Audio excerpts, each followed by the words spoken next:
wabarakatuh. Alhamdulillahillazi hadana lihaza wa ma kunna linahtadiya laula an hadana Allah laqad ja'at rusulullahi bil haqq wa nudu an tilkumul jannatu awrisuha bima kuntum ta'malun. Wa asyhadu an la ilaha illallah wa asyhadu anna Muhammadar Rasulullah sallallahu alaihi wasallam wa ala alihi wa ashabihi amma ba'd. Mewakili acara pada malam ini, marilah kita panjatkan puji dan syukur kita pada Allah kerana pada kesempatan ini Allah masih memberikan banyak kenikmatannya yang tidak terhingga kepada kita semua, di antaranya nikmat kesihatan, kewarasan, kelapangan dan kelonggaran. Kerana banyaknya nikmat yang Allah berikan sehingga kita tidak akan mampu untuk menghitungnya. Allah berfirman, wa in ta'addu ni'matallahi la tahsuha. Jika kalian hendak menghitung nikmatnya Allah, maka kalian tidak akan bisa menghitungnya.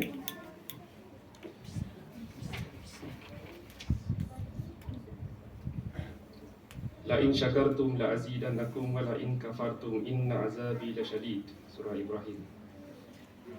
Nescaya jika kalian bersyukur, maka Allah akan menambah nikmatnya pada kalian, dan jika kalian kufur, maka ketahuilah sesungguhnya siksaku niscaya sangat berat.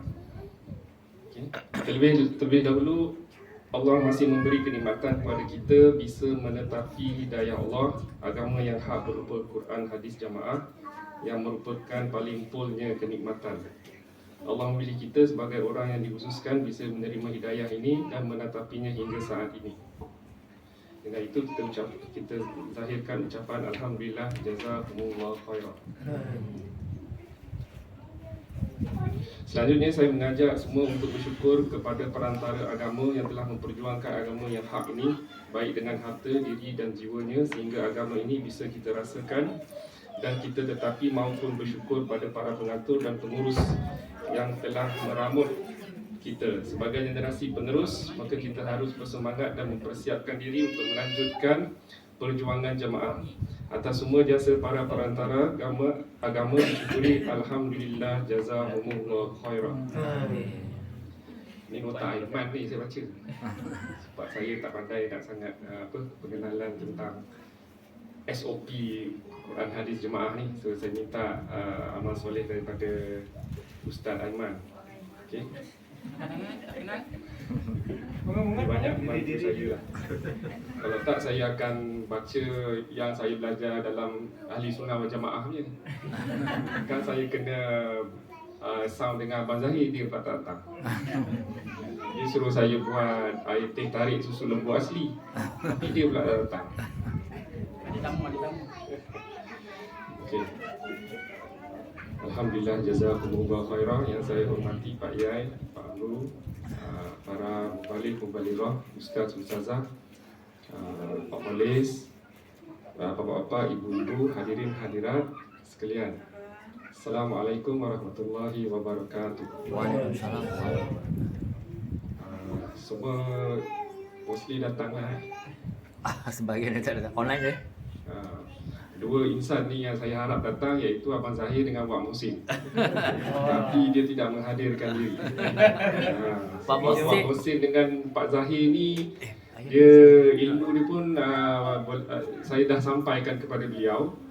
Dan mungkin 5 minit terakhir nak suruh beliau ceritakan sedikitlah macam mana pengalamannya untuk menguruskan penyakit mereka. Haji Mohsin pergi ni lah Kelumpang. Tanpa kita membuang masa, saya diberi lagi satu saya dapat kabar daripada WhatsApp tentang saudara Eddie. Ya.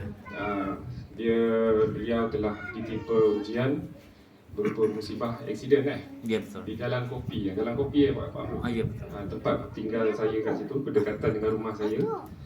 Saya berharap beliau bersabar dan ahli keluarga beliau pun bersabar dengan ujian tersebut. Dan masih lagi kita menzahirkan rasa syukur kerana masih lagi tidak serius dan masih lagi boleh bernafas. Serius Terkopak lutut dia lah. Terkopak Kulit dia lah. Saya pun pernah berpengalaman aksiden di Jalan Kopi 5 tahun sudah. di mana dia dalam kopi. Dalam kopi tu memang keras sikit lah.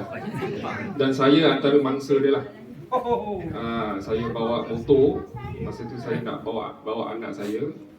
And then biasalah, saya nak potong, dia nak masuk junction, and then langgar. Sama macam Eddie lah. Ya. Dia masuk junction. Itulah. Lepas tu tulang selangka saya patah. Saya terpelanting tapi tak masuk longkang. Anak saya pun terpelanting tapi alhamdulillah dia situ okey, cuma saya punya tulang selangka ni patah. And then tulang selangka ni patah, masa tu nak buat macam mana, ada accident kan. Tu mungkin karomah sebab saya masa tu malas mengaji. Sibuk dengan urusan dunia. Mungkin Allah dia pinch sikit lah. So pengalaman saya, alhamdulillah lah masa tu saya adalah sedikit ilmu tentang pemakanan ni. So saya pergi report polis apa semua kan, rawatan hospital, cuma saya X-ray sajalah, X-ray saja. Segala ubat-ubat yang dibagi tu tak makan. Cuma ubat tahan sakit dia, painkiller tu memang sakit. Sebab bila tengah accident tu, bila dia sakit tu berlaku keradangan. Yang Pak Amrul sebut keradangan, inflammation. Kerana ejen-ejen immunity kita, kuman-kuman baik kita punya gut flora, kita punya microbiome akan pergi kat tempat tersebut untuk dia repair. Tapi dengan syarat kita kena bagi dia condition yang betul. Okay, dia macam ambulance lah, dia akan pergi tempat yang repair. Dalam proses dia repair tu sakit. Kalau tak tahan sangat kita kena ambil painkiller lah. Tapi bukanlah secara berterusan. So bila saya sedar, saya X-ray apa semua, laporan polis semua dibuat, saya ambil keputusan untuk keluar. Sebab saya tak nak operate, dia kata nak masukkan besi. Itu pengalaman sikit lah sebelum kita mula lepas tu claim, lepas setahun baru saya dapat pampasan, 15,000. So Eddie mesti kena buat begitu. Laporan doktor tu penting. Setahun lah Pak Amrul baru dapat 15,000. Sikit. Boleh lah. Orang tu ambil apa semua tu. So 15,000 tu alhamdulillah lah lepas tahun. Boleh untuk beli susu lah. So apa yang saya buat, saya cerita experience sikit lah. Kat rumah saya akan bila saya dapat ilmu tentang konsep makanan sihat, saya minta isteri saya buat sup gearbox, sup tulang daripada haiwan yang diternak fitrah, kerana sup tu mempunyai collagen dan kolesterol yang tinggi. Badan kita ni perlukan kolesterol sebab asas manusia ni kolesterol tu amat penting. Tapi kolesterol yang jenis apa, nanti kita cerita sikit. So lepas tu saya amalkan probiotik. Saya cari probiotik yang paling tinggi CFU, colony forming unit, di mana kuman baik dia tinggi. Selain daripada tempoyak, cencaluk, budu sama belacang, tempe, saya menghasilkan kefir lah. Saya kaji dan saya amalkan. Selain daripada itu, dia repair lah, dia proses repair. Lepas tu ada jumpa lah seorang Pakistan tu, saya selalu minum Tyro original. Tyro original pun antara makanan yang diperah. So dia kata ini tulang ni dia nak repair sikit lah. Dia kata macam mana tu, dia nak naikkan sikit.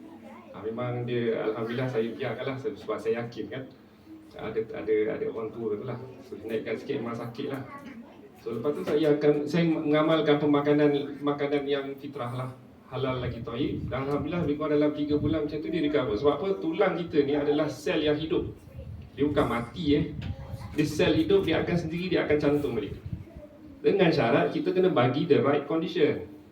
Kalau kita tak bagi the right condition, macam mana dia nak repair sendiri? Sebab badan kita Allah jadikan secara fitrah untuk dia repair sendiri. Itu pasal kita ni ada sistem immunity. Kalau kita tak ada sistem immunity, tak ada kuman baik, dapat penyakit terus mati. That's why kita ada defense mechanism kita. Kita panggil dia gut flora ataupun microbiome. Okay. Ya, alhamdulillah, jazakumullah khairan. Tu cerita sedikit lah. So Eddie pun kena tabah dan sabar. Make sure dia dapat pampasan tu lah. Dan make sure kena cukup lah, lesen ada, road tag tak mati kan. InsyaAllah So sekarang dia kat mana hospital? Hospital Salam. Yeah. Hospital Salam di Shah Alam. Saya tak ada pendarahan, mungkin dia dah patah dan scratch sikit lah. Dia ada pendarahan sedikit lah. Sedikit. Tapi kopak dia besar lah. Kopak dia besar dan ada wound. Wound tu maknanya luka lah. Luka. Saya tak buat nanti lah. Dan luka tu bila kulit kita ni luka, pathogen dia paling suka lah, kuman-kuman jahat ni, jangkitan kuman. So macam mana kalau ada luka, saya akan guna natural, saya akan guna madu, saya akan guna virgin coconut oil, saya akan guna minyak zaitun. Sebab benda-benda minyak-minyak tu semua, benda tu hidup lah. So kita sapu kat dia, kita moisturize, and then kita balut. Saya tak pakai Dettol Saya tak pakai Dettol sebab tu Dettol tu toxicity dia tinggi. So kita guna bahan-bahan yang natural yang Allah dah kasih. Tapi dengan syarat, ni buat musim tadi. Lepas tu dengan syarat kita punya konsep makanan tu kena betul lah. Okey. Alhamdulillah, jazakumullah khairan. Okey, saya sambung sikit lah. Nombor 4 daripada nota FKKI ni, Forum Komunikasi Kesihatan Islam. Sambung sikit lagi. Sahabat saya, saudara Faizul saya mesej dia. Malam ni aku ada talk lah pasal kesihatan. Tak kenapa Pak Muru suruh aku ke depan pula kan. Lepas tu saya cakap lah, kalau kau free datang lah. Oh, dia dah ke Jakarta. Betul? Betul. Daerah ada panggil. Betul, insyaAllah. Kau sampai ke Jakarta. Setiap bulan dia ke Jakarta. Setiap bulan kan? Lepas dia kata, apa kau buat kat Jakarta tu? Oh, dia cerita lah pasal nak dapat utara daripada keimaman pusat kan. Lepas dia kata, aku nak pergi boleh tak? Boleh, dia kata. Siapa sponsor? Sendirilah kan. Tapi dia pergi sana, dia ni kan, dia tanja lah. Oh, bagus ni lah. Itulah. Rupanya dia ada hak untuk ditaja yang dia. Oh, dia Ditaja oleh pusat. Okey. Kita sambung. Saya ada bagi saya forward dengan izin Pak Amru. Nombor 3 tu dia ada beritahu. Saya baca dulu sebelum kita teruskan. Menu makanan tu, contoh menu sehari. Menu pagi saya baca dulu Menu pagi ni dia mencadangkan untuk makan 4 kali sehari ni. Menu pagi ada telur rebus. Telur rebus sihat ke tak? Sihat, kena makan. Sehari 5-8 biji pun tak apa. Sebab telur rebus complete protein. Bila complete nutrien, kenyang lama lah. Okey, nasi hingga 5 hingga 10 SDM. Ini apa Pak? Sudu makan. Nasi 5 hingga 10 sudu makan. Kalau dia kata nasi lah. So secara kasarnya saya anggap tu adalah nasi putih lah. Tapi saya makan nasi yang dicampur dengan minyak sihat sebab nak mengurangkan glycemic index. Okey. 1 potong papaya, sayuran urap. Urap apa Pak Muru? Saya tanya Pak Muru ni. Kerabu ke orang? Sayuran kerabu. Okey. 1 potong papaya boleh. Okey, tak ada masalah. Menu siang. Siang tu pukul 12 tengah hari lah ya. Ya. Okey, 12 tengah hari ke 1 ke. Ikan goreng. Ikan goreng tak ada masalah. Ikan adalah protein putih. Dia ada tinggi omega 3 tapi kena yang wild caught, yang ditangkap dia, bukan dibela Sebab bila dibela, dia bagi dedak, dia bagi protein, dia bagi antibody, dan kita masuk dalam badan kita is still toxic. So kena ambil yang wild caught, mahal sikit lah. Okey. Dan makanan laut bukan punca kepada gout. Punca kepada chronic gout ialah tingginya gula, fructose. Ini saya explain. Okey, lepas tu nasi 5 hingga 10 macam tadi, 1 buah pisang, sayur lodeh. Sayur lodeh apa? Masak lemak lah. Masak lemak. Masak lemak ni kena makan hari-hari. Sebab lemak ada satu anti-inflammatory agent, kita panggil dia medium chain triglyceride. Bagus. Tapi Itu kajian dekat. Kalau pakai santan kotak okey, santan kotak. Kotak boleh ke? Santan terbaik lah, santan original. Kalau tu muda ni tak ada santan original. Saya beli sekali 10 biji, saya kukor sendiri kat rumah, saya frozen kan. Bila isteri saya nak masak, dia ni lah. Tapi saya santan kotak kara tu okey lah. Dia still ada pengawet, tapi dia still ada MCT lah, tak ada masalah, boleh. Boleh, sikit. Kita bukan duduk kat Damansara Pak Muru. Bukit Kapar, Bukit Kerayung. Tok muda ni kan kampung. Rugilah pakai santan kotak. Tapi boleh juga. Tapi jangan pakai santan serbuk sebab dia proses penghaburan dan pemanasan. Dia tidak dia tak original lah. Okey, kemudian tempe. Tempe ni boleh makan. Tak ada masalah sebab dia adalah salah satu sumber probiotik. Probiotik ni ialah kuman baik lah. Probiotik ialah makanan yang diperam Makanan yang diperam ni tinggi probiotik. Okey, kemudian menu malam. Itu yang kedua ni, yang ketiga menu malam. Telur dadar 1 butir. Saya 6 butir. Yelah dengan family lah kan. That's why telur saya 2 papan. Gelap. Kerana tu telur saya. Telur mesin ni ayam. Telur pusin okey. Itu dia cakap. Telur yang saya beli 2 papan 1 minggu. 2 papan 1 minggu.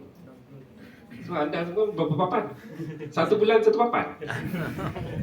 2 papan 1 minggu. Sebab anak-anak saya dia suka makan telur. Apa-apalah, omelet ke, telur dadar ke, telur separuh masak ke, telur rebus ke, lemak telur ke, masak kari telur ke, telur tak ada masalah Tapi bertentangan dengan standard procedure of care hospital lah. Telur tu berhati-hati. Nanti kita explain.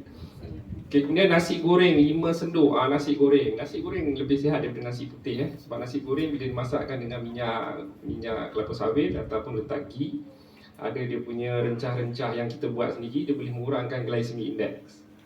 So glycemic index tu akan kurang daripada 50, dia still lagi carbs tapi dia ada resistant starch. Maknanya kanji dukir tu dia tak hadamkan semua, dia separuhnya dia akan bagi kepada probiotik yang dalam usus tadi.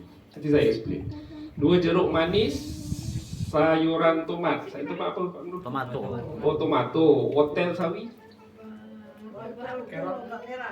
Lobak merah. Okey, lobak merah bagus sebab dia ada satu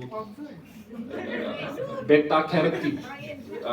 Sayuran yang ada color-color, buah-buah yang ada color-color ni, dia ada original pewarna daripada Allah bagi tu, kita panggil dia beta carotene. Sebab carrot tu datang, istilah beta carotene tu daripada carrot.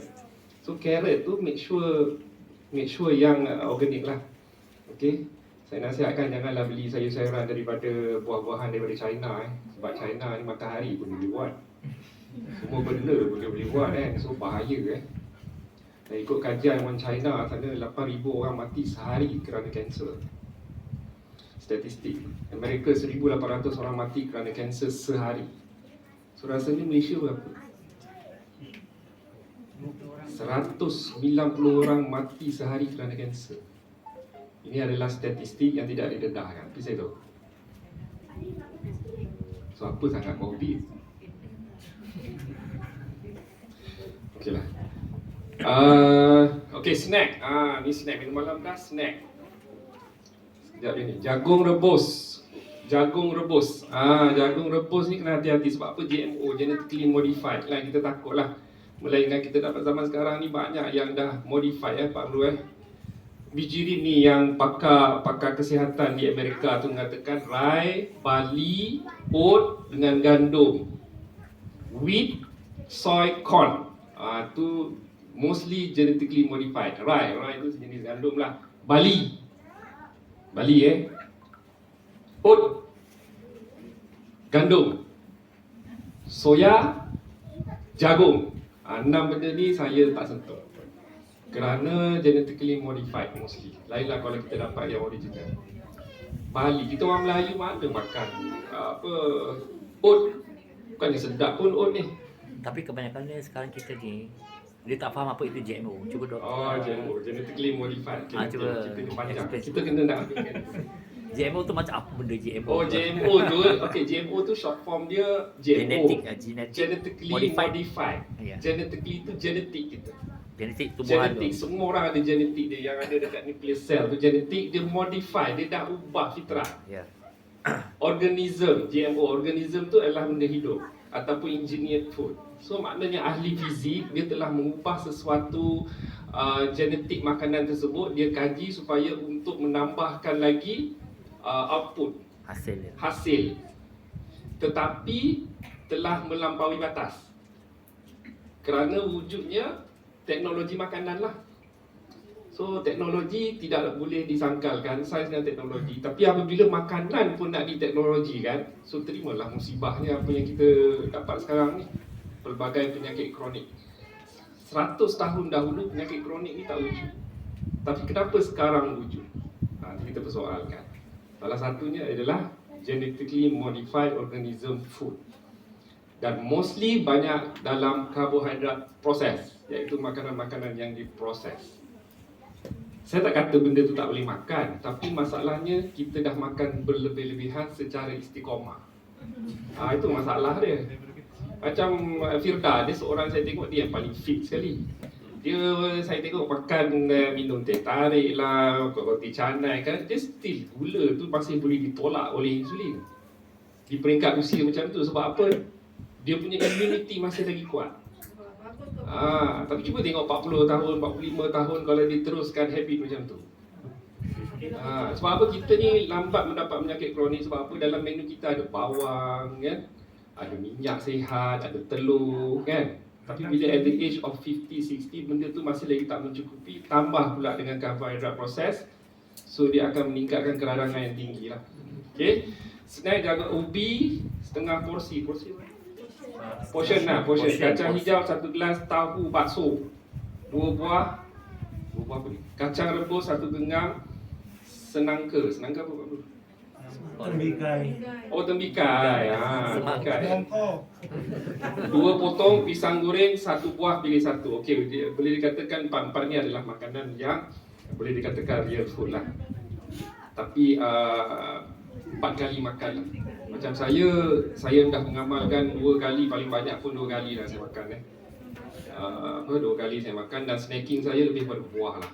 Buah dan probiotik kefir ataupun sauerkraut saya buat sendiri. Okey. Nombor 4 seterusnya diabetes mellitus. Diabetes mellitus, lepas tu stroke, dia kata penyakit gula. Penyakit gula. Saya boleh tahu kenapa dia kata penyakit gula sebelum saya nak explain ni. Malam ni kita fokus ni saja. Saya rasa sempat. Pak Amrul, saya nak tanya Pak Yai kita. Dia kata diabetes mellitus, dia kata penyakit gula. Apa fahaman Pak Amrul? Kerintangan insulin. Insulin tidak dapat serap gula. Insulin gagal membawa masuk glukos masuk ke dalam sel. Dia gagal. Kerana, tapi dia kata penyakit gula. Gula tinggi lah. Gula tinggi lah tu. Gula tinggi dalam darah. Maksudnya gula melempah di darah. Tak dapat diserap oleh sel. Tak dapat diserap oleh sel. Kerintangan insulin. Insulin gagal serap gula. Power Pak Amrul ni. Penyakit dia kata, ramai orang mengatakan penyakit diabetes kencing manis dia adalah penyakit gula tinggi. Gula tinggi rendah adalah simptom terhadap keradangan tersebut. Sama juga dengan hypertension. Tekanan darah tinggi rendah adalah hypertension tu.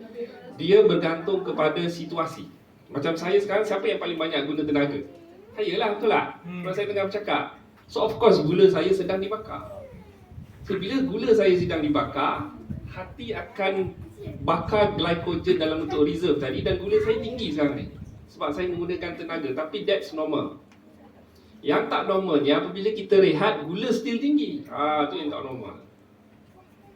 Sama juga dengan tekanan darah tinggi. Sekarang rasanya darah saya tinggi tak? Tekanan, blood pressure. Panas, sekarang enjin saya tengah panas sebab saya menggunakan tenaga. Sampai yang duduk depan sini tahulah penat dia macam mana. Duduk sini sejuk sikit, kalau kat sana sebenarnya panas. Betul, Aiman? Ataupun duduk atas debaran jantung kuat. Debaran jantung. Debaran jantung. Saya pun sekarang debaran jantung. Sebab di depan para jamaah ni saya hormati. Kalau depan orang lain memang saya taram je. Depan Quran hadis jamaah ni saya kena berhati-hati sebab saya tengok je Pak Kolis ni. Saya segan dengan Pak Kolis ni kan. Okey. Saya minta maaf lah sekiranya kata-kata saya di menusuk kalbu ke apa, tapi niat kerana Allah Ta'ala untuk menyampaikan ilmu. Saya bukanlah seorang yang pakar, tapi saya dah berkongsi ilmu lah. Okey, berkongsi ilmu. Okey, saya baca dulu.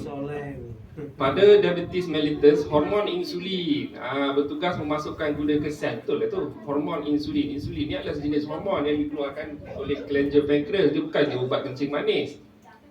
Okey? Yang cucuk insulin tu dia kata, ni lah ubat kencing manis. Kenapa dia cucuk insulin, Pak Amrul? Kenapa dia cucuk? Tak cukup insulin, betul. Kenapa tak cukup insulin? Pankreas rosak. Tak payahlah saya mengajar, betul lah tu. Sebab pankreas dia gagal berfungsi. Kenapa pankreas gagal berfungsi? Gula terlalu banyak dan kita punya sel tu dah tepu. Dia collapse. Dia collapse. Nice.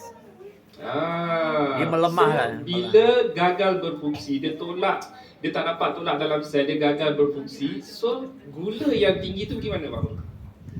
Dekat darah je lah. No, kalau tidak hypo lah, tinggi lah darah. So dia pergi mana? Dia akan tukar menjadi sel lemak.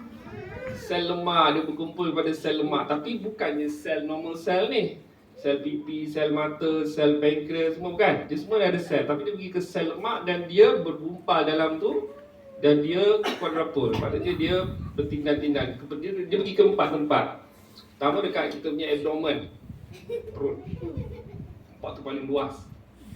Dia bagi sel lemak dekat perut dan dia tak boleh bakar. Semakin lama makin besar perut kita. Lepas tu kedua ialah dia akan pergi ke kita punya otot lah. Otot kita kat punggung kita kan. Kemudian dia akan pergi ke pankreas, menyebabkan fatty pancreas. So bila dah fatty pancreas, macam mana nak keluarkan pancreas secara fitrah? Itu pasal kena cucuk sebab darah tinggi. Tapi bila cucuk darah tinggi, gula dalam darah tu diambil, dia akan masuk dalam fat cell. Faham? Bila masuk dalam fat cell, sel kita tak dapat tenaga, so kita lapar. Bila kita lapar, makanlah lagi yang makanan yang berbentuk pro-peradangan. So benda tu dia berulang, pusing kan? Okay, faham? Dan lagi satu dia akan pergi ke hati, menyebabkan fatty liver. Hati berlemak. Saya ingat lagi masa Pak Amrul kata hati pun boleh berlemak. Saya tunggu je apa respon, sebab saya pun nak dapat ilmu daripada Pak Amrul kan. Hati berlemak. So, bila hati berlemak, hati ni ialah kita punya project manager. Project manager Fungsi hati ni ada 1001 fungsi hati. Okey, kemudian dia kata tidak dikenali sel atau kurang jumlahnya sehingga gula susah masuk ke dalam sel. Maka konsumsi karbohidrat yang pecah jadikan gula perlu dibatasi. Apa yang perlu dibatasi? Karbohidrat bukan musuh kesihatan Musuh kesihatan ialah karbohidrat yang jenis proses. Karbohidrat yang original, yang whole food, yang ada serat, tak ada masalah. Contohnya apa? Buah dengan sayur ialah karbohidrat. Lagi apa? Keladi, keledai, ubi, plant-based food. Tu tak ada masalah, tu keluarga karbohidrat. Walaupun dia meningkatkan insulin, tapi dia melambatkan lonjakan gula kerana dia ada serat. Kita panggil dia fiber. Masalahnya sekarang, satu dunia ni, rakyat Malaysia ni didedahkan oleh karbohidrat yang jenis proses, yang tidak real. Apa saja yang dihasilkan di kilang tu tidak real, walaupun datang daripada hasil real. Contohnya sugar. Sugar tu daripada rumput gergasi, panggil dia tebu lah.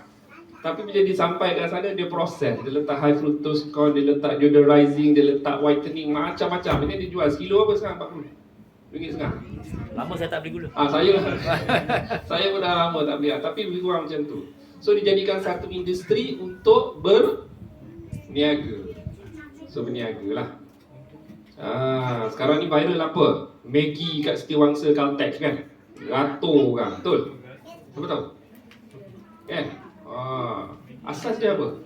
Dia ada Maggi. Lepas tu dia ada telur, bagus. Tapi benda baik dengan benda tak baik dia jadi tak baik lah. Macam math saya ajar, positif kali negatif, negatif.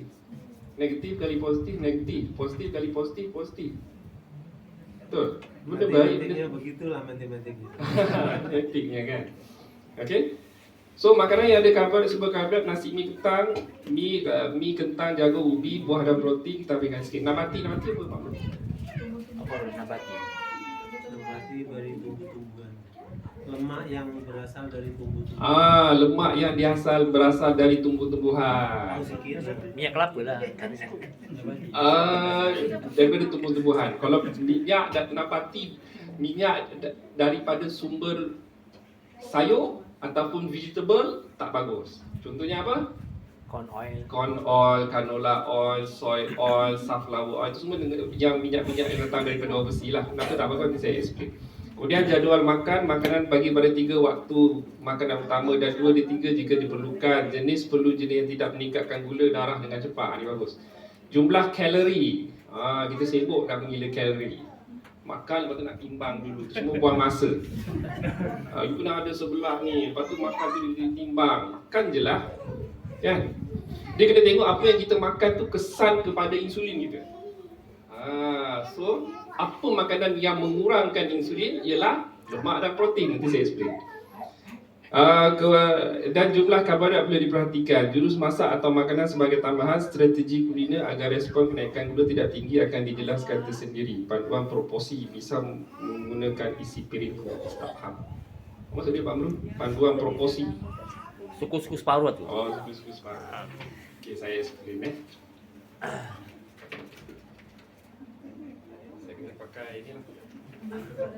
Saya nak tanya boleh ya? Ha? Nak tanya. Tanya boleh tak?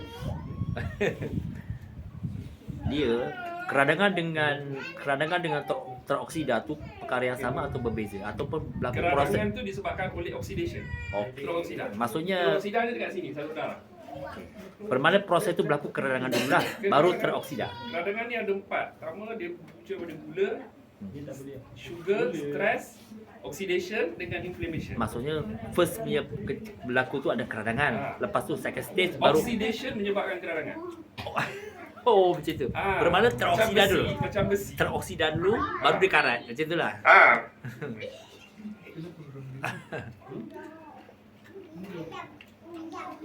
Benar ke? Okey. Okey. Patutnya saya sangkut kat sini. Okay. Boleh dengar? Boleh. Kuatkan sikit. Alhamdulillah, jazakumullah khair. Okey, boleh. Bismillahirrahmanirrahim. Macam Pak Amru kata oxidation. Oxidation ni macam buah apple lah. Kita letak apple kat sini, kita biarkan beberapa jam, lama-lama dia akan jadi terang kan. So macam itulah namanya oxidation. Sebab apa? Kehadiran oksigen, molekul oksigen. Macam mana kita nak kurangkan oxidation tu? Kita letak lemon. Lemon tu sebagai antioksidan. So maknanya kita kena makan makanan yang tinggi antioksidan untuk mengurangkan oxidation. Sebab badan kita sentiasa teroksida disebabkan oleh faktor usia, metabolism rendah. Okey. So faktor usia tu yang kita kena jaga tu, makanan tu. Okey. Sekarang ni kita nak cerita pasal carbs. Carbs. Okey, carbs ada yang whole. Whole ni maknanya yang real. Contoh yang real apa? Yang saya cakap tadi. Ni cerita pasal carbs dia. Ubi-ubian. Ubi, lagi keledek, lagi buah lah. Buah dan sayur. Kemudian plant based food lah.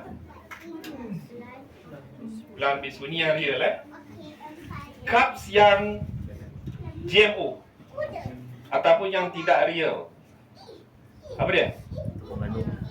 Banyak. Mi kuning, betul? Tepung. All kind of tepung. Walaupun dah ada gluten ke tak ada gluten, dia refine. Dia akan melonjakkan gula dalam darah. Okey? Mostly tepung. Dan kisah ni tak cantik. Kemudian lagi apa lagi?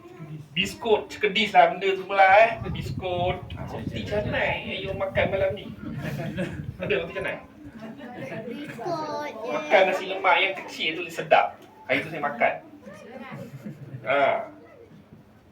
Roti canai kenapa? Sebab tepung gandum dan sebagainya lah. Boba lah, tea life lah benda kan. Yang di pasar raya tu 90% menjual karbohidrat proses. Okey, macam-macam lah.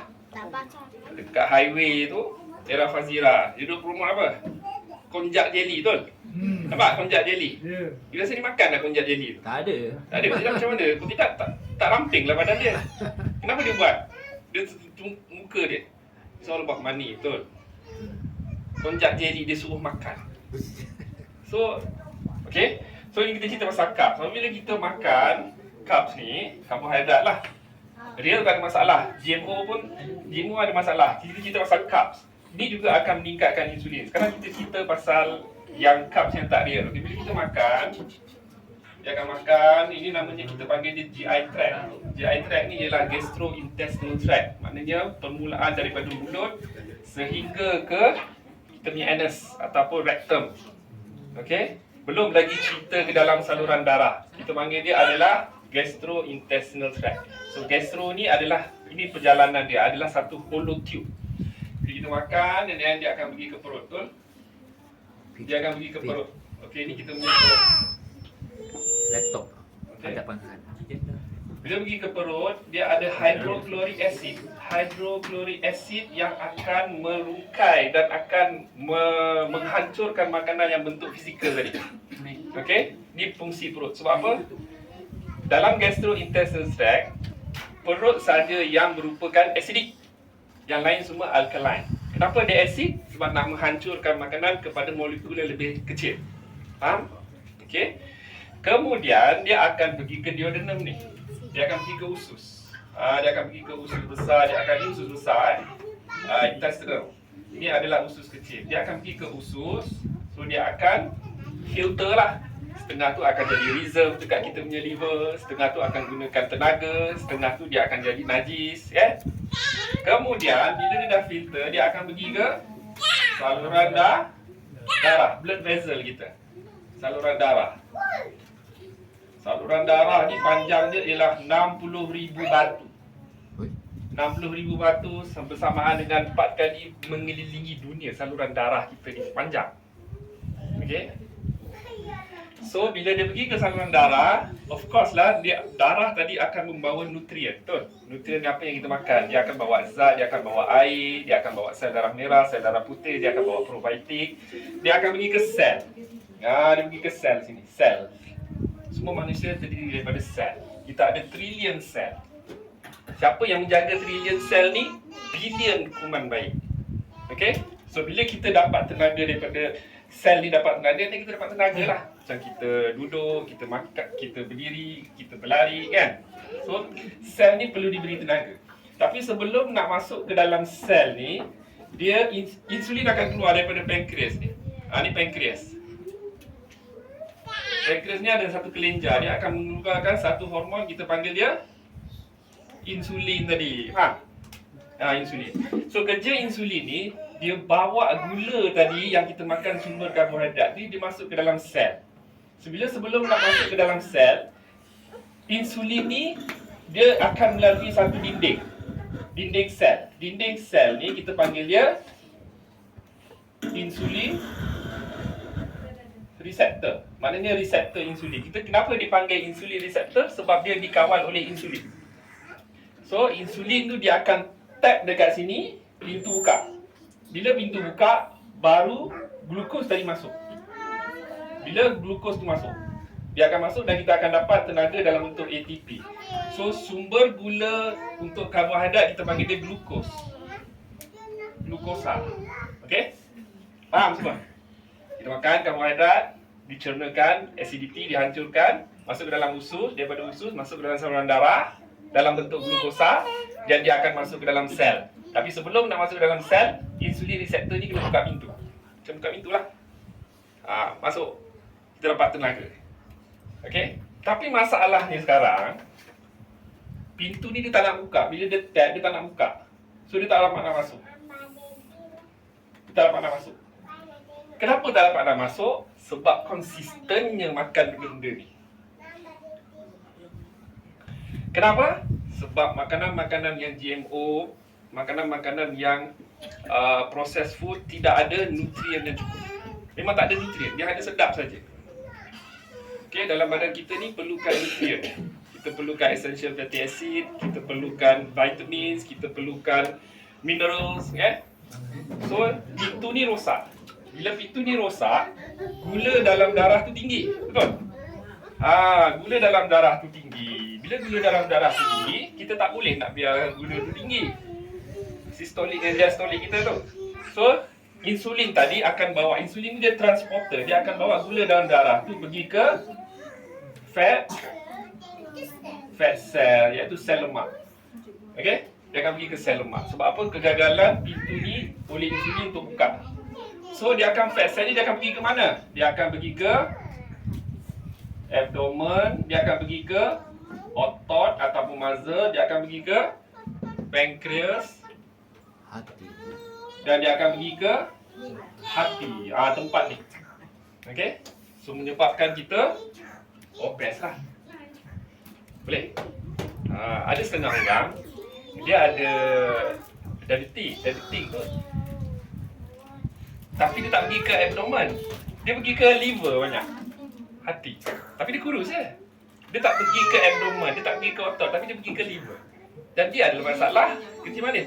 Dan situasi ni bila kegagalan insulin ni buka pintu ni dan dia gagal masuk, kita panggil dia apa dia? Rintangan insulin ataupun dalam bahasa Inggeris insulin resistant. Tu sebenarnya dia gagal. So kita panggil keadaan ni rintangan insulin. Dan rintangan insulin ni adalah diabetik lah. So pada satu tahap apabila fat cell ni penuh dan sel ni tak dapat makanan, dia akan curi daripada fat cell tersebut. Bila fat cell tersebut, you dah mula kurus. Tapi you sakit. Kerana dia akan tarah apa saja kat dalam badan you, protein ke, kalsium dalam tulang sebab dia tak dapat energi. So dia akan tarah dia punya fat cell ni menyebabkan you kurus tapi you tak sihat. Dan apa saja yang you makan akan ditolak sebagai waste oleh kencing. Itu pasal kita panggil dia kencing manis. Faham tak? Istilah kencing manis tu, you minum, you makan apa saja terbuang. Sebab apa? You ada masalah rintangan insulin, tak settlekan benda ni. Ada soalan? Benda ni penting dulu. Nanti saya cerita macam mana kita nak settlekan benda ni. Okey, bangun, ada soalan? Faham ke ni? Faham kan? Ada soalan ibu-ibu belakang? Cuma kadang-kadang secara umumnya lah, kesedaran tu penting. Cuma kadang-kadang bila perkara berlaku dalam tubuh badan, maksudnya seseorang tu kena alert apa yang berlaku dalam tubuh badan. Ya. Itu dia. Dan sebelum dia jadi rosak yang lebih kronik, Allah dah bagi simptom. Itu pasal kita dia simptom. Simptom tu adalah tindak balas badan mengatakan ada sesuatu yang tak betul ni. So Allah bagi simptom.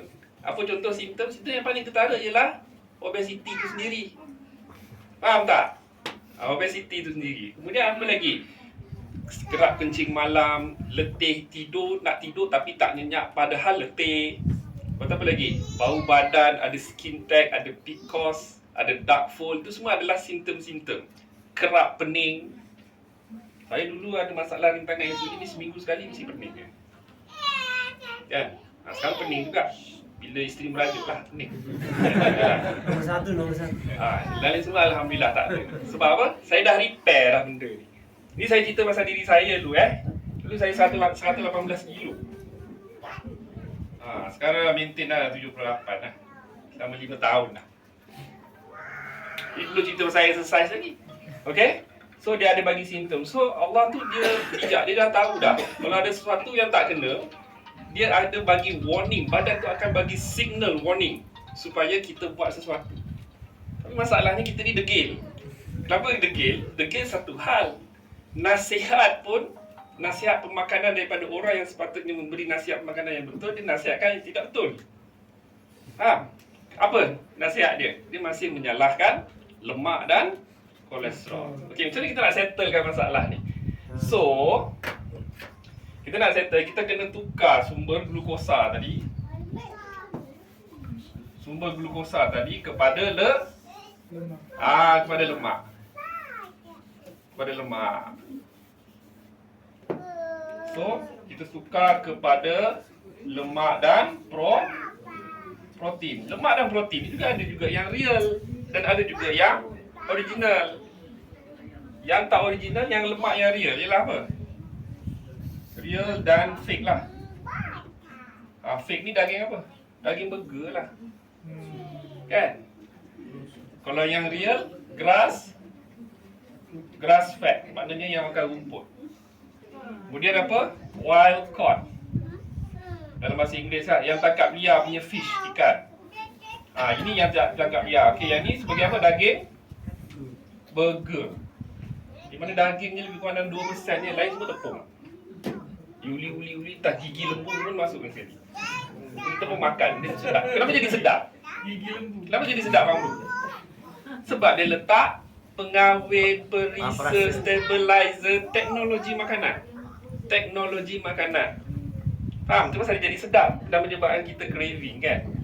So apa lagi? VCO, virgin coconut oil, minyak kelapa dara, olive oil.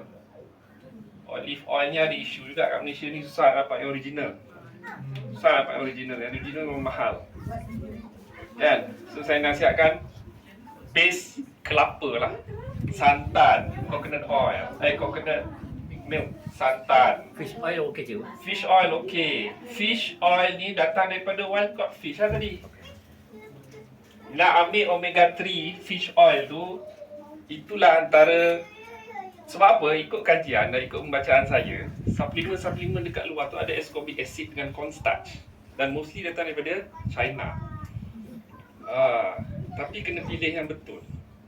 Mereka pandai, Big Food ni, dia tahu pasal probiotik, so dia buat probiotik dalam bentuk pil. Kan? Bentuk pil, macam-macam lah.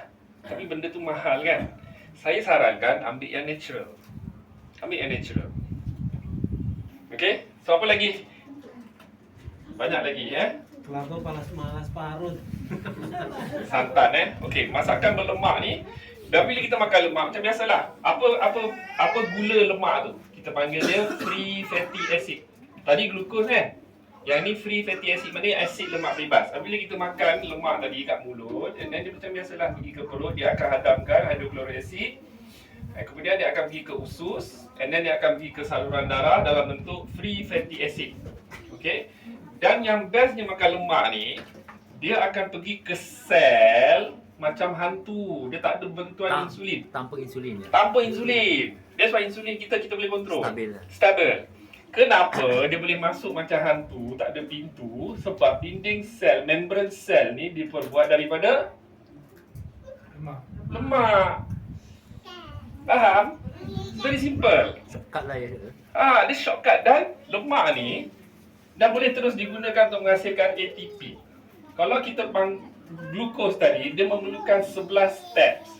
Tapi kalau makan lemak, dia hanya memerlukan 3 steps saja untuk kita dapat instant energy. Dan otak paling suka lemak. Dan otak paling suka kolesterol. Kolesterol dengan lemak sama lah. Kolesterol ni datang daripada mamalia. Telur. Telur kan? Bermusim masalah. Telur masin ke, telur itik ke, telur buaya janganlah kan. Boleh lah, telur ayam ke kan. Makan. Okey? Macam Firda, saya dengar dia main ni kan. 10 biji telur you kena makan protein. You kena stop apa? All the carbohydrate process pun dia ada extra energy. Ini nak masuk tandingan makan burger. Tapi rajin training tapi you punya fuel tak betul. You rasa dapat tak? Effect yang betul tak dapat. So Ronaldo umur 38 tahun masih main bola kan? Ingat dia makan burger ke? Ingat dia makan T-Life ke? Dia makan biskut ke? Tak ada, dia makan stick. Dia makan eggs, dia makan daging tu, saya tengok dia buat macam stick, dia buat macam burger. Lepas tu dia letak olive oil, lepas tu letak garam. Garam kan orang macam ni kan? Garam kan? Letak garam tu dia makan. Fit badan dia. Kau makan lembu bapak kau tapi Okey? Jangan lembunya, dagingnya banyak kok. So faham? So kelebihan makan lemak tadi, dia tidak meningkatkan kita punya insulin. Insulin naik sikit tapi sikit je. Dia tidak menunjukkan kita punya insulin dan kita dapat instant energy. Kenapa? Sebab membran sel ni terdiri daripada lemak dan you boleh terus dapat energy dalam bentuk fatty acid dan ketones. Pernah dengar ketones? Jasad ketones. Ketones ni pula cerita dia lain sikit. Okey, sebelum ni ada soalan. Maknanya dah sampailah mesej saya tu. Kenapa karbohidrat proses tu bahaya? Kenapa Mamru? Sebab dia tidak ada zat. Makanan yang tidak ada zat, kita panggil dia proses, dia hanya sedap saja di mulut, tapi beban dekat you punya gastrointestinal tract ni, lama-lama dia akan jadi inflame. Itu yang kata kalau orang yang ada kanser usus kecil, kanser pankreas, kanser perut, kanser hati, dia ada masalah dekat gastrointestinal tract daripada sumber makanan yang diambil secara istiqomah tak betul. Lebih makan Indomie ni. Alhamdulillah, jazakumullah khair. Saya buka pada soalan. Ada soalan? Ugi dah tanya ni. Saya nak tanya lah. Kita nak ubah attitude tu dipanggil susah ke? Okey. Attitude maksudnya Lagi satu saya nak tanya. Tabiat. Tapi masalahnya kita nak tukar tabiat tu. Masalah yang paling utama sekali. Masalah yang paling utama, saya minta maaf lah. Masalah yang paling utama, susah kita nak ubah tabiat pemakanan. Sebab hospital dia mengatakan lemak dan kolesterol tu adalah musuh kesihatan. Itu masalah dia. So rakyat takut nak makan nasi lemak. Rakyat takut nak makan lemang. Rakyat takut nak makan masakan yang berasaskan santan. Kerana mereka, hospital lah mostly kan, mengatakan benda tu tak sihat yang menyebabkan aterosklerosis, iaitu pengerasan saluran darah. Ini saya tak cerita lagi pasal benda tu. So macam mana rakyat nak ubah tabiat tu? Faham? Jangan Eddie pula esok breakfast dia suruh bagi roti pula, biskut dia makan lagi tu. Dia akan pasti makan. Dia akan lunch dia apa Pak Mru kat hospital?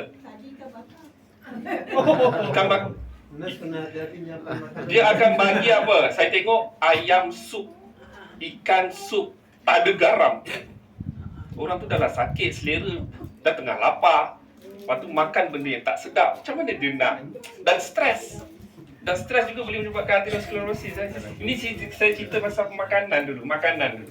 Apa yang masuk kat mulut kita. So, biskut, lepas tu Milo. Saya pernah pergi hospital, and then dia punya signboard tu dia kata, tak boleh makan yang bergoreng. Jangan makan lemak saturated ataupun lemak tepu.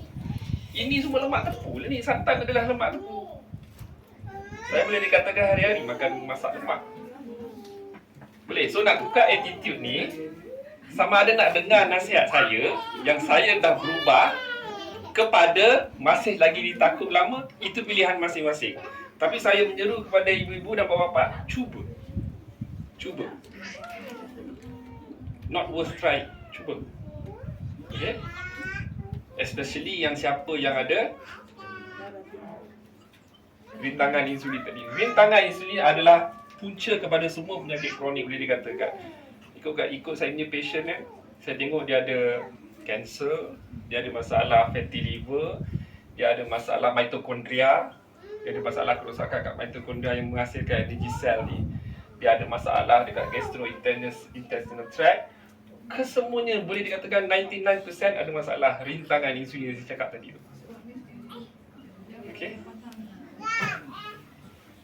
Takut Yang dah ada penyakit macam mana? Saya cerita diri saya yang dah ada penyakit masa tu. That's why saya buat, that's why ada rahmatnya PKP ni.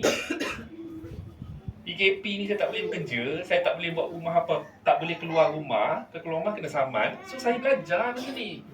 Saya belajar dengan siapa? Guru saya orang putih. Wow. Saya tak bangga dengan orang putih tu. Tapi saya tengok dia punya journal, dia punya kajian. Saya berguru dengan Eric Berne, Thomas Seyfried, Stephen Sinatra. Semua tu adalah tokoh-tokoh yang menghentam hospital. Padahal dia dulu dekat hospital. So bila dia buat buku tu apa semua, saya beli. Saya habiskan lebih kurang dalam $200 jugalah untuk membeli kit tersebut. Dan saya baca, saya email dia apa dah. Tikus Mamal ni siapa? Saya lah tikus Mamal ni. Faham? So bila saya dah cuba apa semua, lah betul lah.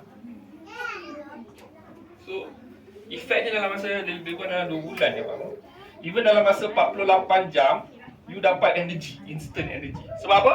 Bila you bagi makanan yang betul, you punya kuman baik tu sihat. And then dia akan fight the pathogen tadi.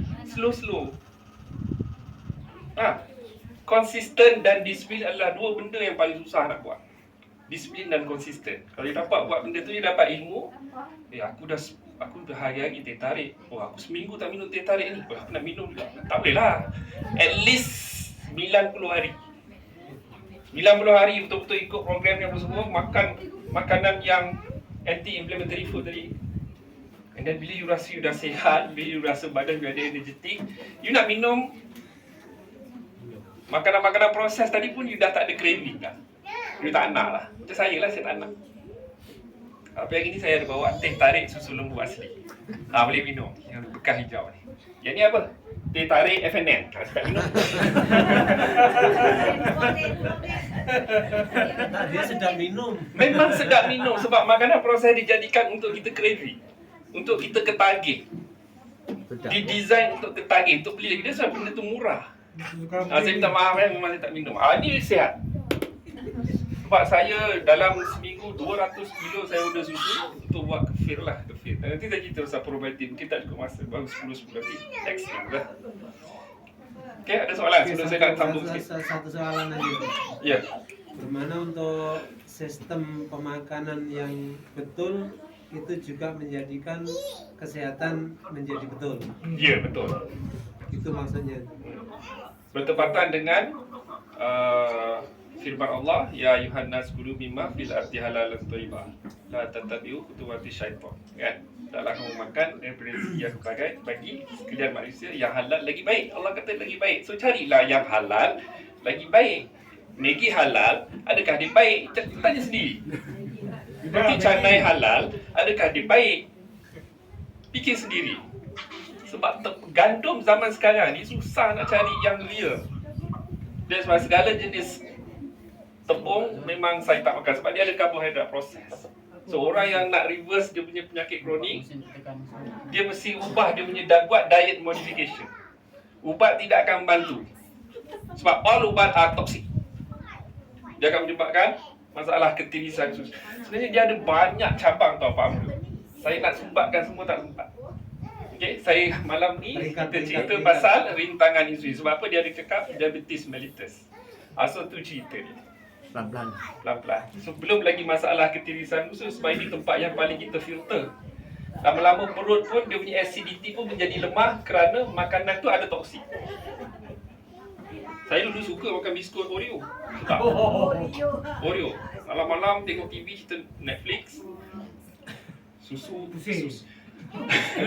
Susu apa? Susu Dutch Lady tu kan? Susu Dutch Lady semua je pasteurized.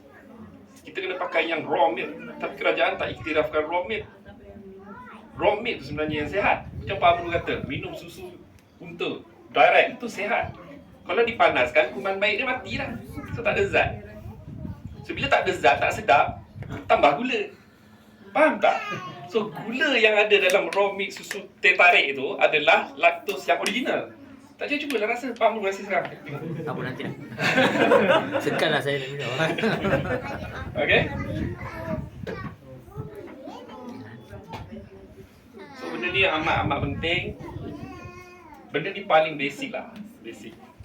Okay? Oke, maksudnya hari ini untuk yang berhubungan dengan kita gitu sudah masuk. Sudah kabur. Sebab insya Allah nanti setiap bulan pasti ada seterusnya. Seterusnya ada insyaAllah. Okay. Ada soalan? Saya suka jawab soalan ni. Saya nak tanya. Kita disarankan untuk minum air kosong. Ada beza ke air tu air biasa, air sejuk dengan air yang ada ais? Okey, soalan yang bagus. Air yang kena minum ialah air yang ada minerals. Kalau air yang sea master daripada drinking water tu dia tidak ada mineral sebab tu air yang ditapis. Sebab air daripada bumi, hasil bumi tu dia ada minerals. So minum air yang ada minerals, yang alkaline dia lebih kurang dalam 7 something lebih. Ais tidak menyebabkan masalah kesihatan. Yang menyebabkan masalah kesihatan adalah gula tu. Saya kadang-kadang pergi kedai mamak, saya haus, saya minum teh ais tak ada gula, tak ada masalah. Okey, yang penting tak ada gula. Lepas tu saya rasa, sedap lah walaupun tak ada gula sebab sistem taste bud saya tu dah tukar sistem tu. Sistem kepada craving gula kepada ketones. Masuk mental dah set ya. Mental saya dah set lah. Macam satu lagi tu, air penapis kowe tu kan ditapis juga. Itu ditapis tu tak boleh buat apa lah Pak Mu. Sebab saya pun guna air tu juga. Dan untuk masak apa semua. Tapi kalau rumah saya ada air mineral yang memang saya beli minerals lah. Tapi isu sekarang air tapis ke air minerals ke itu tidak melonjakkan kita punya. Isu sekarang ialah Gula. proses food tu. 3 benda ni nasihat. 3 benda ni menyebabkan inflammation ataupun keradangan yang menyebabkan kronik. Keradangan ni dia ada 2, acute dengan kronik. Iaitu apa? pertama ialah sugar lah. Simple sugar yang tidak real. Honey juga adalah sugar, tapi dia ada tinggi minerals. Apa saja buah manis, fructose. That's why Allah wujudkan buah kerana untuk mengurangkan manusia punya stres sebagai snacking. Orang zaman dulu makan buah ni seasonal. Tapi apa makanan utama dia ialah daging. Dia buru, orang Paleolitik dia buru. Sugar, kemudian flour lah, tepung gandum lah, ataupun karbohidrat proses, tepung gandum, dan juga trans fat lah. Trans fat ni adalah lemak tak sihat. Dia ada lemak sihat dengan lemak tak sihat. Trans fat ni kita tahulah minyak-minyak daripada vegetable oils lah. So benda ni you boleh cover benda ni sebab sugar ni dia boleh apa? Dia boleh menghasilkan pelbagai makanan yang menarik, iaitu processed food. Senang cerita, kalau you nampak ni Nestle, PNG, ni apa ni? Renia, FNN, apa lagi? Pak roti pening lah sekarang. Ini semua adalah big food lah. Big food. So orang barat buat investment, KFC, McDonald, Kentucky apa semua tu, all processed. Dan diet saya lebih kepada daging dan ikan. Sebab ayam ni saya tak berani. Sebab ayam ni mostly Ada sintek kat sini. kalau siapa yang ada ayam original, saya ada beli ayam original lah, tapi saya bagi dia apa? Berteh jagung. Still process. Dia kena ternak fitrah.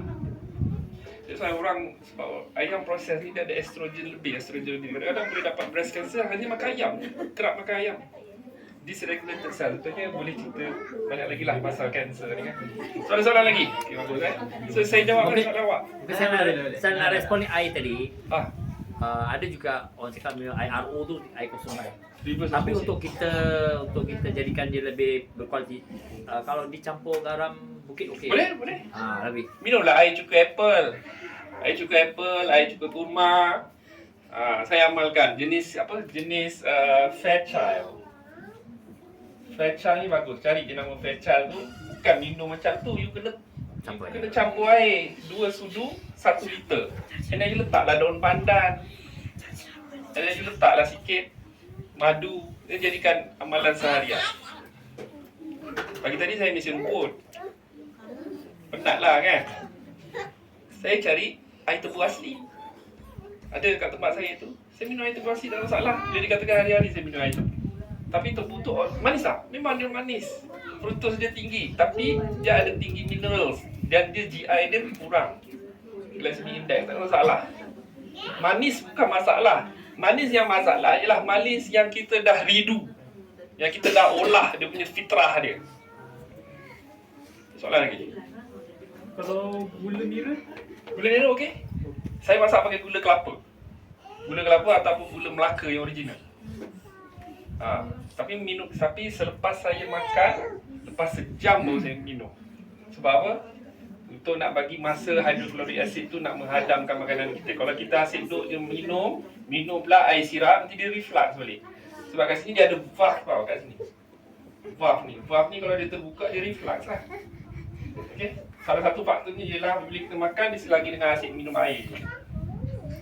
Tapi kalau nak tercekik 2-3 teguk okeylah. Kan? Lepas 1 jam baru saya minum. Lagi satu, gastrik disebabkan oleh anxiety. Dan lagi satu juga disebabkan oleh makanan-makanan proses yang dimakan secara istiqomah, lama-lama dia dah bergumpal. Lama-lama dia jadi tebal. Sini. Dia jadi tebal. Atherosclerosis cerita lain lah kan. Malam ni kita fokus apa itu rintangan insulin. So harap boleh menjawab soalan. Alhamdulillah, jazakumullah khairan. Ada soalan lagi? Cepat saya suka tanyalah. Sebenarnya kalau exercise Exercise. Bagus lah exercise. Lepas fuel you dah betul, kena exercise macam 4 kali sehari-hari, macam kau hari-hari kan. Kan exercise, expose to nature, mesti kena exercise. Exercise ni setiap hari dengan syarat fuel you kena betul dulu.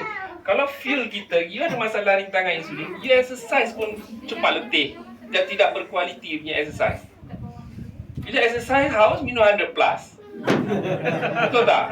Perut sudah penuh ni apa semua 100 plus. Kita tarik apa semua tapi dah exercise. No. Selagi tak settlekan masalah ni, macam mana kita nak tahu rintangan insulin tu okey tak okey? Kita tengok fasting glucose lah.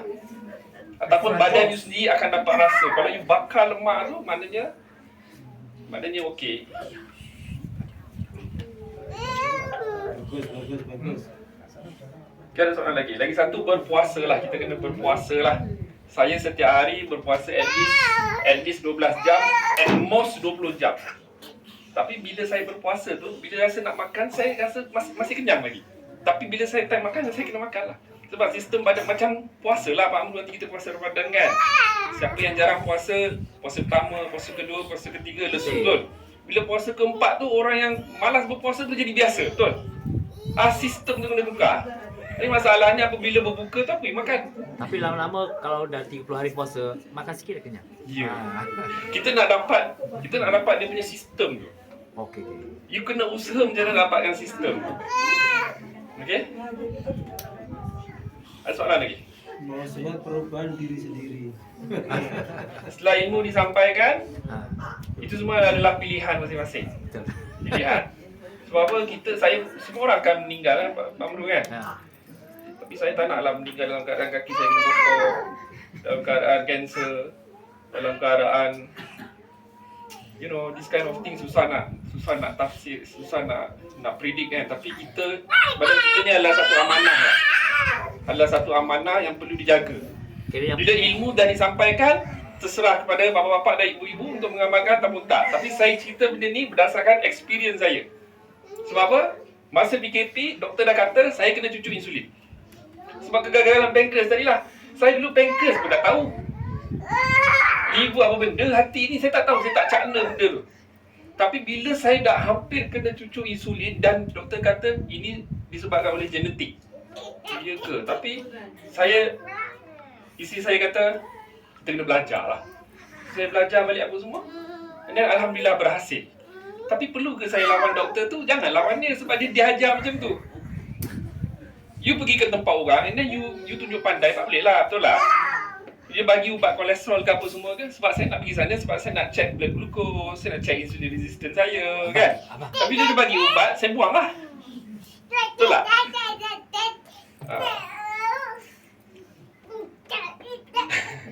Pak Amru kan sihat, Pak Amru boleh makan lah bedal apa je.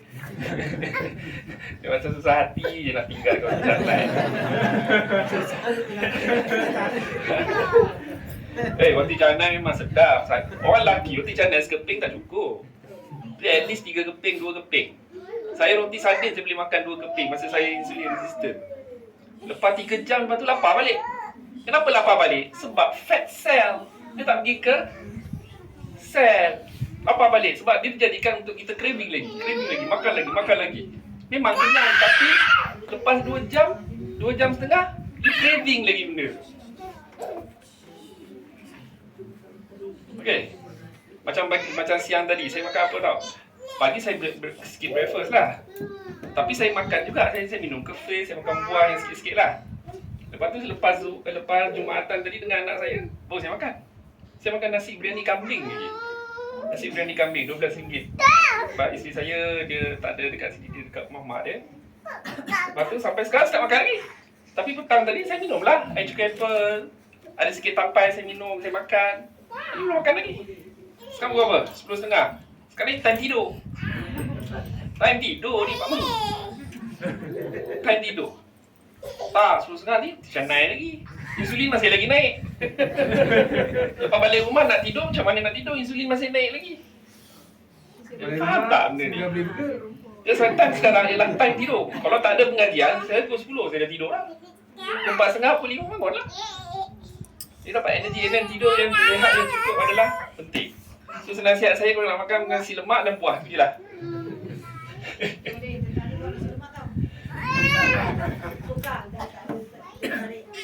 Apa makanan yang dimasak dengan santan semuanya sedap, betul tak?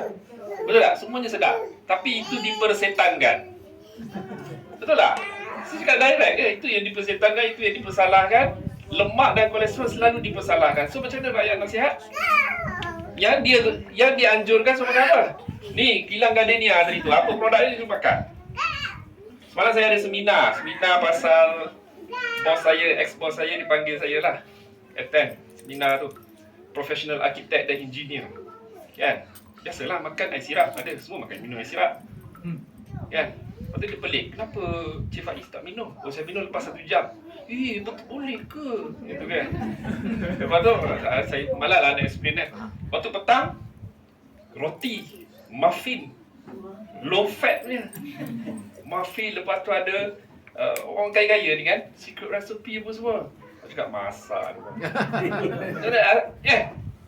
Jadi kalau aku ceramah kat depan ni mau jadi nanti kan.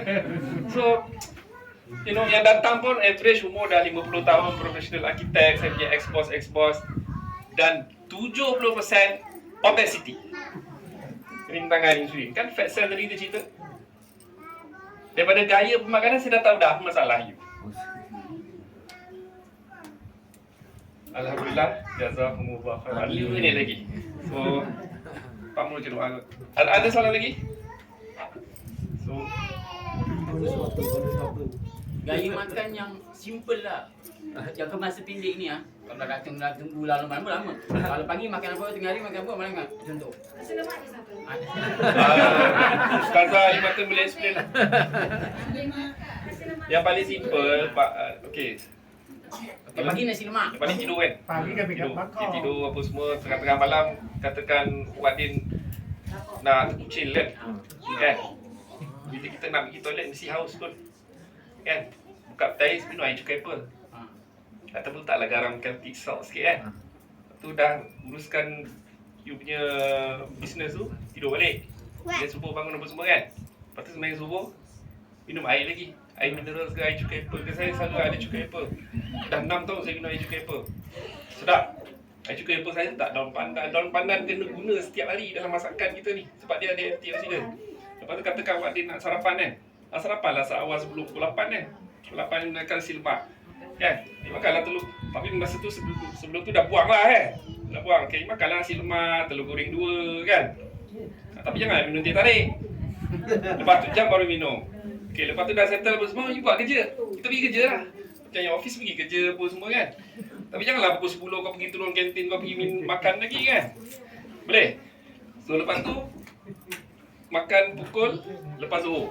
Lepas zuhur makan tengah hari betul. Makan tengah hari, ambil lah kuah-kuah lemak. Nasi sikit je. Kalau ada nasi biryani lagi bagus.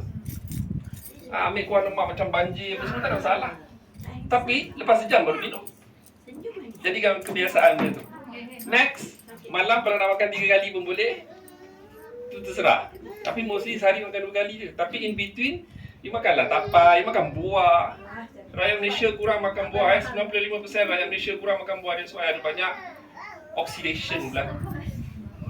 Kita kena makan banyak makanan yang antioksidan. Tapi macam saya kata, disiplin dan konsisten untuk tidak mengambil processed food tadi. You kena ambil real food. Masakan santan, biryani semua sedap kan? Kambing, itik salad, masalah gulai, siput, siput masak lemak. Boleh Pak Adin? Pukul 10 tidur lah. Dia masalah je makan apa tadi? Itik kan? Itik masak lemak. Nasi 2 pinggan tu masalahnya.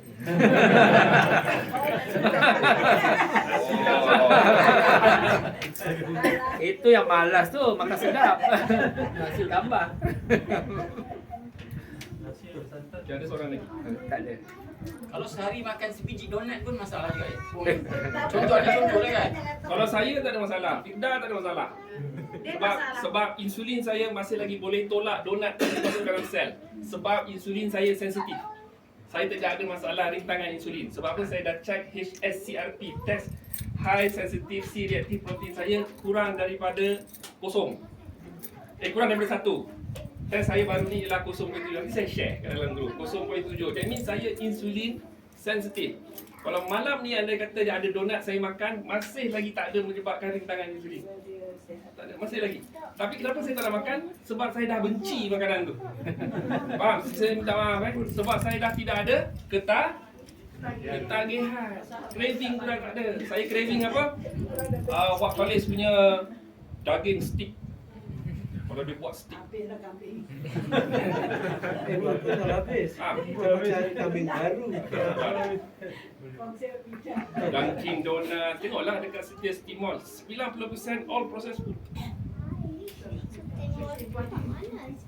Kadang-kadang saya makan lauk kat luar, saya makan nasi ayam. Nasi ayam, masak nasi ayam tu baguslah, low GI. And then ambil lah lauk, sedap dengan nasi putih. Seboleh tidak saya akan elak dengan nasi putih. Kalau tak ada pilihan, saya terpaksa ambil sikit dan lauk saya banyak. Dan sistem saya badan cepat kenyang. Dan kerana sebab sistem tu dah restore kan. Dah mindset. And then rajin exercise lah macam kita, sebab lelaki ni dia ada hormon seksual, kita panggil dia testosteron. You nak increase your testosteron tu, you buat body resistant. Nanti mana yang cantik muscle kan, apa semua mesti kena buat, kena exercise. Tengok kalau Kamu kena cari kawan di sini tu. exercise perempuan buat plank boleh, buat push up kan. Kalau yang ada masalah lutut tu, masa you masak-masak ni, you buatlah squatting. Macam ni kan, squatting kan. Banyaklah YouTube, semua aku ajar. Naik turun 2 kali di pro. Nak bangun hitam. Alhamdulillah, jazakumullah khairan. Saya bersyukur kerana mesej telah disampaikan dan harapan saya mana yang boleh diambil manfaat, dipraktiskan demi kemaslahatan diri sendiri. Semoga apa yang disampaikan mendapat redha Allah. Amin. Saya hanya cuma messenger. I'm the only the messenger. Based on saya punya experience lah. Saya cerita based on the experience. Saya bukanlah pakar, saya tak mengatakan diri saya pakar. Saya pun tak ada sijil nutrisi pun semua. Tapi ramai pula yang doktor refer kepada saya kan. Salah satu, saya ada buka center yang ditaja oleh Persatuan Al-Munafah. Ada juga patient-patient tu datang daripada profesional, daripada doktor juga. Dan doktor tu cucu insulin. Itu saya tanyalah, takkan doktor tak belajar benda ni? Dia tahu terms-terms ni, tapi dia tak belajar prevention. Prevention tu apa? Pencegahan. Pencegahan. Dia lebih kepada treatment. Treatment. Kalau ada rigid immunity blood clot, iaitu darah beku, dia akan bagi ubat cair darah, betul? So ubat cair darah beku tu dia akan jadi cair lah. So oksigen boleh masuk. Tapi masalah rintangan insulin tu dia tak settlekan. Lebih kepada medication, ubat. Bila tanya makan macam mana doktor? You boleh makan apa saja. Tapi berpada-padalah. Santan tak boleh. Lembu tak boleh. Kambing tak boleh. Itu semua kolesterol. Macam mana? You nak sihat, you kena makan daging pula. Daging dia ada anti-inflammatory, kita panggil dia glutamine. Glutamine tu tinggi anti-inflammatory. Banyak benda yang saya boleh consider. Tapi masa pun dah habis. Okay. Alhamdulillah, jazakumullah khairan. Tolong Firda baca doa. Awak saya Pak Chris. Bayar ya. Bayar. Ambil Bismillahirrahmanirrahim. berkahnya bayar. Bismillahirrahmanirrahim. Alhamdulillah Muhammad wa Muhammad kama shallaita ala Ibrahim wa barik ala Muhammad wa Muhammad kama ala Ibrahim. Amin innaka Hamidum Majid ya Rahmanur Rahim ya Rabb. Allahumma inna nas'aluka bi anna shumatan nabiyyin wa lam yulad wa lam yakul lahu kufuwan ahad. La ilaha illa anta subhanaka inna kunna minaz zalimin. Allahumma inna nas'aluka salamatan fid din wa afiyatan fid dunya wa ziyadatan fil ilmi wa barakatan fil rizqi wa tawbatan qabla al-maut wa rahmatan minal maut wa maghfiratan ba'da al-maut. Allahumma hawwin 'alaina fi sakaratil maut wa najatan minan nar wa afina as-sabr. Rabbana zalamna anfusana faghfir lana warhamna lanakunanna minal khasirin. Rabbana la tuzigh qulubana ba'da idh hadaytana wa hab lana min ladunka rahmatan innaka antal wahhab. Rabbana hab lana min azwajina wa dhurriyyatina qurrata a'yun warzuqna minhum. Allahumma fakirna fid din, Allahumma fakirna fid din, Allahumma fakirna fid din ya Rabbal alamin subhana ala dini wa ta'ati. Ya Allah ya Rahman Rahim ya Rabb, ya Allah, mudah-mudahan Allah paring ilmu yang bermanfaat pada malam ini. Allah berikan kepada kita kefahaman tentang kesihatan. Dan Allah paling jemaah TM dan kalau sihat walafiat untuk memudahkan kita menghafal Al-Quran secara berjemaah. Rabbana atina min ladunka rahmatan wa inna arsyada. Allahumma inna nasma'u fi hadha dunya wal akhirah. Rabbana atina fid dunya hasanah wa fil akhirati hasanah wa qina adzabannar. Allahumma shalli ala Muhammad wa ala Muhammad walhamdulillahi rabbil alamin. Assalamualaikum. Assalamualaikum warahmatullahi wabarakatuh.